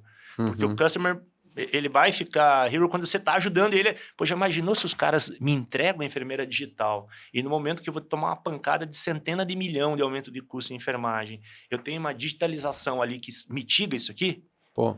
Eu ia virar um herói. Claro. Eu e qualquer gestor hospitalar. E você ia sair contando dessa experiência positiva para todo mundo. Falou, pô, os caras aqui mudaram minha realidade. Então, entender mais a dor do cara, esse é um ponto. E segundo, tem algumas startups que eu tô ajudando. O que eu vejo? Primeiro, né, eu tô apaixonado aqui pela minha ferramenta de tecnologia que faz isso, e eu ajudo nisso. Eu falei assim, mas isso aí não é dor. Agora, essa sua ferramenta parece ser muito boa. Vamos pegar ela e virar um pouquinho para o lado para resolver essa outra dor? Número 1, a gente vai falar assim, nossa, que incrível. Não é incrível. Você estava na arena jogando lá. Né? Eu conversei recentemente com uma empresa de uns caras de tecnologia que eles ficaram 6 meses dentro do faturamento do hospital para aprender. antes de fazer empresa. É isso aí. Puta, ele entendeu a dor do é o melhor cara, caminho. ele sabe, né? Então, às vezes eu vejo assim, muita gente do mundo de tecnologia e tal, mas falta conhecimento de negócio e falta entendimento da dor. Essas duas coisas resolvidas, que eu acho que resolve com um bom advisor, com algumas parcerias, aí entra a coisa que se eu tô, hoje se pegar os hospitais, todos os hospitais do Brasil estão com resultado super desafiador. Então eu chego e coloco na largada, tá aqui, eu preciso de 100 mil reais para implantar aqui a minha ferramenta da enfermeira digital, e ali na frente você vai ter um saving. Não rola. Não rola porque, cara, você já tá botando custo para mim na largada. Ah, mas eu tenho custo. E eu? Olha para mim como é que eu tô. Então, os modelos de negócio, que se realmente a tua ferramenta é muito boa, talvez você usar o capital que você está captando para financiar algumas operações, para você ter os teus grandes cases, para você poder ter número que prove que você entra e faz X, PTO e resolve isso, aquilo. Aí depois fica mais fácil. Sim. Então, a DASA sempre teve um lado muito bacana de... Né, a gente foi investidor do Cubo lá atrás, né, lá em 2012, 2013, não lembro. Super pioneiro isso. Para trazer a turma, eu precisava trazer essa galera. A gente pegava a área de compras, eles iam rodar o Cubo para respirar inovação. Isso ajudou muito. Mas eu sinto que falta essa proximidade, porque nenhum líder, nenhuma empresa grande não vai querer conversar para entender do negócio. Mas você tem que, antes de você sentar com um cara desse, né? Então, às vezes as pessoas chegam para mim, não, abre uma porta lá para mim com não sei quem. Eu falei assim, ó, primeiro precisa entender se você tem o que levar para o cara. Porque se você tiver o que levar, qualquer pessoa vai te ouvir. Porque a turma está em sofrimento, está com dor. Ele não é um CEO lá no limbo, ele está com dor. Agora, você põe um custo na largada, você não está dentro dos problemas que é a prioridade do cara nesse momento. Então, ele não vai ter como botar agenda para você. E você não entende completamente aquela dor, mesmo que você está no ponto dele, você leva um produto mais ou menos, pro cara que está do outro lado, putz, assim, perder tempo com isso é muito ruim no momento que você está numa guerra. Claro. Então, para mim, assim, engraçado que uma das startups que eu estou como sócio advisor, eu fui conversar com a fundadora, e ela, a Isa, assim, a Isa é super jovem, ela fez ITA e ela fez MBA em Stanford. Falei, cara, eu quero fazer alguma coisa com você. Porque quem vai transformar a saúde não é quem está aqui, é quem vem. Nós, se a gente tivesse habilidade para fazer isso, a gente já tinha feito. Então, essa turma diferente vai ter que vir, mas aí tem que ter humildade de entender que você não entende nada de nada. Tipo, eu e a Isa, a gente fica horas conversando sobre uma operação, sobre um negócio, porque ela, com os chips dela, se ela joga o dado da saúde, ela vira uma metralhadora muito poderosa. Só que se ela não tem o conhecimento, não adianta ela ter uma super ferramenta. Sim. Cara, acho que a gente vê isso direto e eu acho que empreendedor que se apaixona pela solução e não pelo problema, né? Acho que esse é um mote que o pessoal fala, não, mas cara, uma hora vai dar. Mas beleza, dentro do contexto. Pode até que seja uma puta de uma ferramenta. Mas você avaliou o contexto? Porque às vezes é isso que você falou. Se eu tô apertado aqui, eu até posso achar a tua solução muito legal, mas eu tenho condições de financiar ela agora? Então, e é um pouco difícil, porque a gente entende o lado do empreendedor também, que às vezes no começo você não consegue se financiar. O capital não está disponível para todo mundo. Então, eu entendo a guerra dos dois lados, mas eu acho que é um pouco do que a gente percebeu também. Quando a gente conseguiu entender qual era a guerra que a gente estava jogando, qual era o problema que a gente estava resolvendo, e essas hipóteses de qual era o problema que a gente resolvia mudaram bastante, assim. Aí a gente ia lá, puta, não é exatamente isso. Eu testava, refinava, nova hipótese, ia lá. Cara, é muita tentativa e erro. Mas eu acho que fundamentalmente o que fez a gente entender, cara, foi quase 10 anos nas costas de saúde, indo para campo, visitando o hospital no Brasil inteiro, entendendo a operação, vendo qual que é o gargalo, como que a galera faz. E falou assim, cara, não é possível hoje ser desse jeito. Mas não adianta, não é tecnologia pela tecnologia. Entendeu? Muito bom, cara. Você já trouxe alguns, acho que 2 para terminar aqui, por conta do nosso tempo, mas, cara, você já trouxe alguns dos aprendizados lá dos módulos do OPM lá em Harvard, né? E uma das coisas que diz, cara, a rede lá é muito rica, porque tem gente do mundo inteiro, lideranças que estão enfrentando problemas de altíssima complexidade em vários contextos diferentes. Você trouxe essa do Make Your Customer a Hero. Você falou sobre uma questão que, cara, a essência da estratégia é escolher o que não fazer e não aquilo que você vai fazer para dar foco. Compartilha mais uns 2, 3 insights importantes dessa sua jornada lá com a galera, com os principais líderes do mundo nessas idas para Harvard. O PM ele tem um tripé de entrega de valor, que é, primeiro, as aulas, os cases, etc. Segundo, essa rede mesmo. Se você falar para mim agora que você está querendo entrar no hospital na Turquia, com 1 ou 2 WhatsApps eu consigo conectar você como OCO do hospital da Turquia. Então, você faz uma rede para fazer negócio e também, muitas vezes, assim, nos living groups, que são grupos muito pequenos, em geral, são 9 pessoas em cada living group. Na média, 70% dessas pessoas estão em sofrimento, de chorar na hora de contar a sua história, o que está passando, o que não passou. Você imagina que a gente estava lá em Harvard no meio do tarifaço do Trump. Tem 48 países lá. Então, muita gente viu o seu negócio ir embora ali, acabar. Tarifou meu negócio, acabou meu negócio, né? Então cria-se uma rede de relacionamento para se ajudar, para conversar, pessoas que já passaram por o que você passou. Nada ensina mais do que experiência, né? E o terceiro pilar, que é muito bacana lá, a gente tem um processo de coaching durante todo o curso. Uhum. Qual que é esse processo? Ele é um processo que busca, além de você ter colegas para conversar, você ter um suporte técnico de você entender o teu momento, o que está passando, o que você tem que priorizar, o que não tem. Então, esse tripé é o que gera muito valor. Como eu falei, eu tenho muito aprendizado de trocas que eu tive. Então, por exemplo, uma coisa engraçada, os indianos, eles são apaixonados por negócios B2B. Então, agora eu estava, né, nesse último módulo, eu fui para lá já fora da minha carreira executiva, né? E todo mundo sabia, a gente se fala. Todo mundo vinha me conversar comigo com ideias de negócio. Seja para trazer negócios para o Brasil, seja para fazer negócio. E os indianos, é engraçado, todos eles são fanáticos por B2B. Então, teve um amigo meu que falou, Emerson, eu acabei de montar uma empresa para o meu cunhado aqui, eu trouxe um monte de cuidadoras da Índia aqui para os Estados Unidos, elas fazem home care, o meu custo é infinitamente mais baixo, a empresa está bombando. Então, essa questão de coisas que você pega, sabe? A gente teve uma palestra... Só um detalhe, os indianos são mais risk takers que os brasileiros? Na sua opinião? Eu acho que eles são mais focados. Tá. O cara, quando bota o olho no negócio, é muito difícil você querer competir com ele, assim, porque o cara é assim... e eles têm uma cultura que é muito engraçada, isso é da cultura deles. Você, como indiano, você tem que fazer um negócio para os seus filhos tocarem.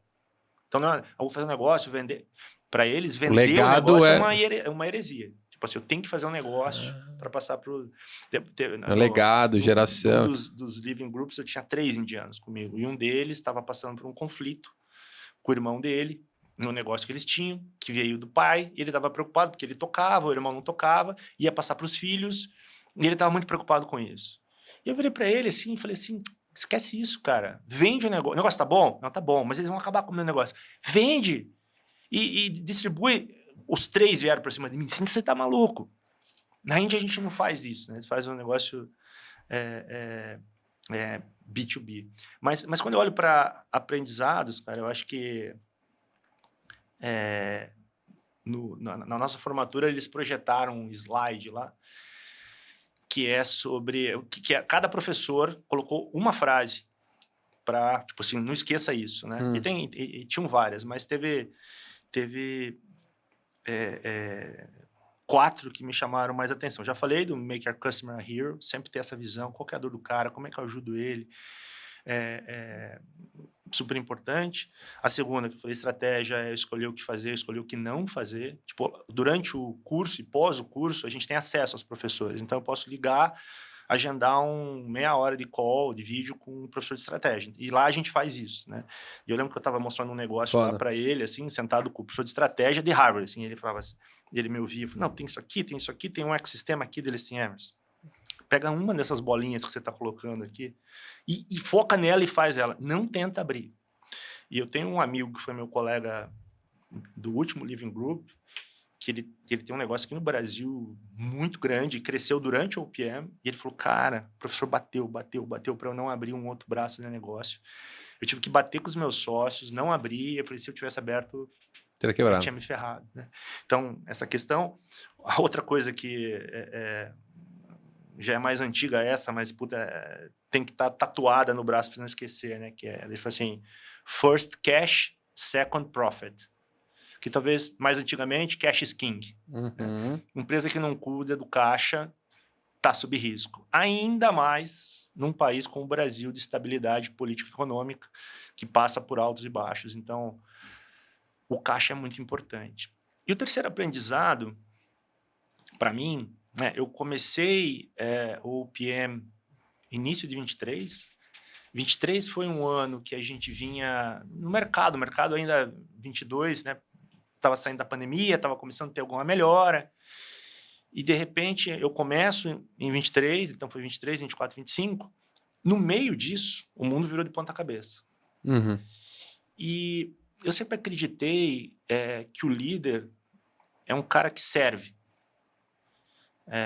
Eu dependia do meu time. Eles não trabalham para mim. Eu que trabalho para eles, né? Fazer com que cada um consiga fazer o seu trabalho, negociar com as áreas corporativas para eles poderem andar. Quando sentir, olhar no olho e sentir que não está bem, sentar, conversar. Obviamente, se tiver que ter uma conversa mais dura, mas sempre com integridade, sempre na bola, sempre... essa era a minha visão, que é quase que uma liderança com coração.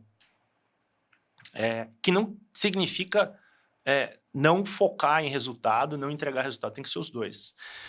Eu coloco em todos os comentários que eu faço em LinkedIn, inclusive no meu nome do LinkedIn tem um foguetinho e um coraçãozinho no final. Tá? Emerson Gasparetto, um foguetinho e um coraçãozinho. Porque sem esse equilíbrio, você não consegue tocar negócio. Porque o foguete só, sem coração, ele é um tiro curto, um voo de galinha, e o coração sem foguete não entrega resultado também. Né? Então, esse equilíbrio é importante. E chegou um momento, quando as coisas começaram a ficar muito difíceis no setor, que eu comecei a questionar o lado do coração. Porque eu falei assim, caramba, cara, no final do dia, né, assim, tipo, se você tiver que escolher qual que você vai escolher? Aí eu comecei a me questionar sobre isso, né? Porque eu tinha essa visão, né? Putz, eu sou médico, eu nasci para cuidar das pessoas. Então, eu tenho que entregar o resultado e cuidar das pessoas. Se eu tiver resultado com pessoas infelizes no ambiente bosta, eu não estou sendo um verdadeiro líder. E eu comecei a questionar essa verdade, né? E eu lembro que eu cheguei para esse terceiro módulo, tipo, e fui conversar com os professores de liderança, né? Porque, puta, é o que Harvard fala.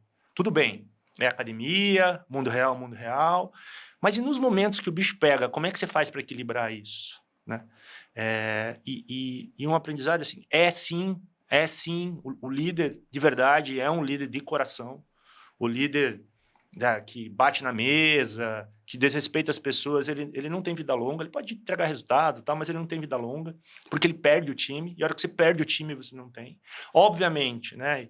E a minha conclusão foi, se tiver um momento que a gente está muito mal, e que a gente vai ter que acelerar mais o foguete, encolher um pouquinho o coração, faça isso com transparência. Nós somos uma empresa, qualquer que seja, que tem esse equilíbrio, mas nesse momento, turma, olha o que está acontecendo aqui no foguetinho. Então, nós vamos ter que dormir mais cedo, acordar mais cedo, dormir mais tarde, E, cara, e não vai ter tempo aqui para muita conversa, vamos ter que acelerar. Então, o coraçãozinho diminui um pouquinho, o foguete aumenta um pouquinho, e depois você equilibra de novo.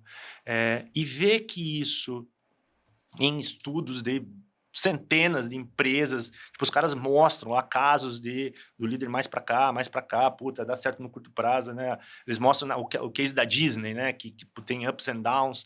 Então, esse terceiro ponto desse equilíbrio que eu, né, numa empresa, sempre eu tenho que buscar o lucro. Isso é importante para a aprendizagem da empresa, para ela poder crescer, para ela poder gerar valor, mas o equilíbrio com o cuidado das pessoas. Se você não cuidar das pessoas, você não tem cultura. E tem uma que me veio à cabeça agora, do professor mais incrível para mim de Harvard, que é o Das Narayandas, que foi o que falou Make Your Customer a Hero. Ele falou uma assim, como é que cultura come estratégia no café da manhã, né? Que e pessoas comem cultura no jantar. Nem chega no café da manhã. Tipo, para mim isso foi incrível, porque não existe cultura sem pessoas. Sim. Vou criar uma cultura. Não tem, são pessoas. Então, esses para mim foram cultura os principais. não é o que tá na parede, né? É aquele eu falo assim, cara, cultura é aquilo que as pessoas fazem dentro da empresa, as pessoas fazem dentro da empresa quando ninguém tá supervisionando. É a forma como elas se tratam, é a forma como elas cobram resultado, é a forma como elas se implicam nos problemas da empresa, é o tipo de atitude que elas têm de fazer eventualmente fora do que está no escopo delas porque precisa ser feito. Cara, são várias questões. Não é o que a gente sentou lá e beleza, vamos deliberar aqui numa reunião estratégica ou de liderança aqui, depois vamos colocar na parede e dizer para todo mundo que é a nossa cultura. Não é isso. Não é isso. E equilibrar isso tudo é difícil, sem dúvida. Vamos olhar um resumo disso, né? Um setor que vem sofrendo uma transformação recente, de necessidade de mais gestão, mais liderança, mais dono de negócio, então recente, primeiro IPO em 20 anos. Esse recente não deu tempo de ter muita liderança, né, para todos esses negócios, não estou falando só dos CEOs, para todos os negócios. Junto disso, uma complexidade bizarra do negócio, né? Dizem que hospital e aviação são os dois negócios mais complexos que existem. Junto com isso, um ambiente macro que dá uma puta puxada de tapete no setor como um todo, e você tem que equilibrar o seu resultado com liderança de pessoas. Então, sim, o líder da saúde e cuidando do propósito, sabendo que o seu erro pode impactar a qualidade de segurança, sabendo que o seu cliente são 3, na verdade. Então, o líder da saúde, ele é um super-herói para mim. São pessoas que eu admiro demais. Também acho. Cara, para encerrar, a gente sempre faz uma pergunta aqui, que eu acho que um pouco do tema é What's Next, aí, meu, o que vem por aí. Eu acho que para as pessoas também se prepararem. A gente começou a fazer esses conteúdos porque a gente percebeu nessas andanças nossas que tinha uma simetria de conhecimento muito grande dentro da saúde, acho que outros setores também, mas na saúde, que é onde a gente está, é onde a gente queria movimentar um pouco o ponteiro. Então, a ideia de trazer as pessoas aqui para conversar é meio que, pô, legal, o cérebro do Emerson tá lá, mas como é que a gente acessa? Como é que a gente dá vazão? Que, sabe, um cara que tem a vivência, a experiência que você teve para a gente poder, sei lá, se provocar um pouco sobre o que a gente pode fazer diferente. E isso é muito rico, então já, de novo, reforço o agradecimento de você estar aqui compartilhando. E essa última pergunta, meio que jogando luz para o futuro mesmo. O que está te animando e o que está te desanimando para os próximos anos aí na saúde? Eu vejo 4 principais tendências. Primeiro, a gente retoma o processo de consolidação, só que no modelo mais verticalizado agora. Isso é bom ou ruim? Depende aonde você está na cadeia, depende o que você faz, e sempre vai ter oportunidades e desafios. Se você ficar sentado na sua cadeira, como sempre foi, você está ferrado. Segunda coisa, dobra a população médica nos próximos anos. É óbvio que isso vai ter impacto, seja no meu mercado lá como empreendedor, no meu negócio, porque a concorrência vai aumentar, seja nas empresas em que eu vou ter um acesso a um número muito maior de médicos. Emerson, mas esses médicos que estão entrando no mercado, eles são ruins, eles não são tão bem formados como eu. Toma cuidado com essa afirmação, porque em parte ela é correta, realmente eles não tiveram acesso, talvez, às escolas que as gerações anteriores tiveram, mas Eles entraram na faculdade com o iPhone na mão, eles são muito mais digitais. E por não ter tido esse acesso, talvez, a hospitais e escolas, a formações mais complexas, eles têm um nível de humildade muito maior do que a média da classe médica. E aí, aonde que isso bate, que para mim é o quarto ou terceiro pilar? Inteligência artificial.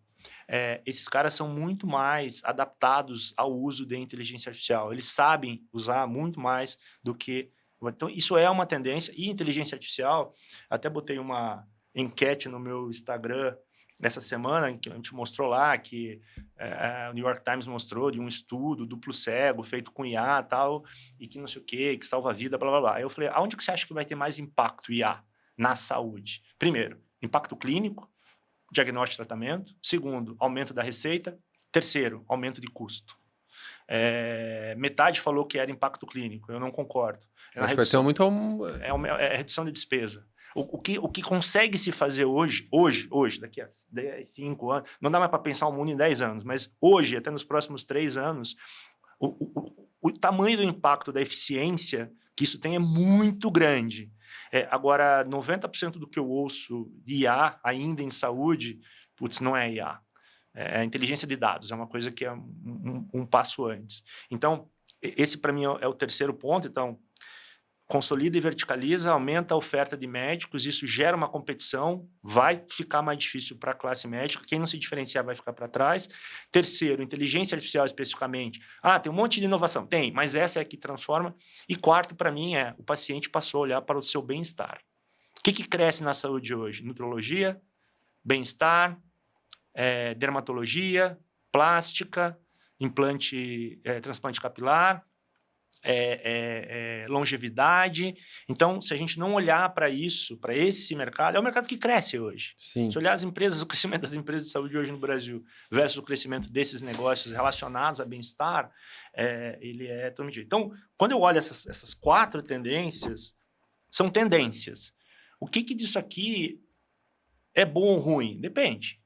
Se eu estou no negócio de bem-estar, de estética, de beleza, eu estou tomando um vento a favor. Uhum. Se eu não sei usar nada, se eu não tenho nenhum conhecimento sobre inteligência artificial pro negócio, não que não vá ter impacto clínico. A gente faz isso na DASA, começou há, 15 anos atrás com inteligência de dados. Mas o impacto na eficiência, né, é muito grande. O que a gente teve? Eu estava em Harvard no lançamento do GPT-4. Uhum. A gente pegou 180 caras aqui, tem que ter alguém que é bom nisso. E tinha alguns. A gente falou, explica pra gente o que a gente pode usar. 100% do que eles trouxeram eram questões relacionadas à eficiência. Principalmente em áreas que você tem muitas pessoas com muito trabalho repetitivo. Sim. Que os modelos são incríveis. Então, para mim, isso é usar isso aqui como uma oportunidade, como eu me posiciono nesse mercado. Animal. Emerson, mais uma vez, brigadão. Foi excelente o papo.